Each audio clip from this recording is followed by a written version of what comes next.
Me të hyrë në dhjetor, muajin e festave, çmimet e produkteve ushqimore në qytetin e Shkodrës kanë pësuar rritje. Ndonse çmimet kanë ndryshuar nga muaj në muaj, çmimet e produkteve bazë të konsumit këtë fund dhjetori shënojnë pikun. Përballë këtij fenomeni, prefektura e Shkodrës në bashkëpunim me Bashkinë ka ngritur një task force për të kontrolluar tregun e fruta perimeve në xhabie. Në hyrje të qytetit të Shkodrës, grupet e punës do të vijojnë kontrollet intensive në terren për të parandaluar çdo rritje abuzive të çmimeve. Nëse konstatohet një fenomen i tillë, drejtori i Drejtorisë së të Ardhurave, Blendi Gjylbegu, tha se bashkia do të ngrejë tregje alternative. Bashkia Shkodër nëpërmjet Drejtorisë së Ardhurave, Policisë Bashkiake në bashkëpunim me Drejtorinë e Tatim Taksave, si dhe me Autoritetin Kombëtar të Ushqimit, ka krijuar një grup përbashkët task force që po monitoron çmimet dhe shënon abuzimet në disa raste.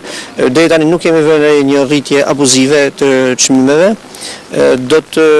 Kjo mas do të përfundoj deri në fund të vitit, do të vazhdojë deri në fund të vitit dhe do të mbyllet me 31 dhjetor.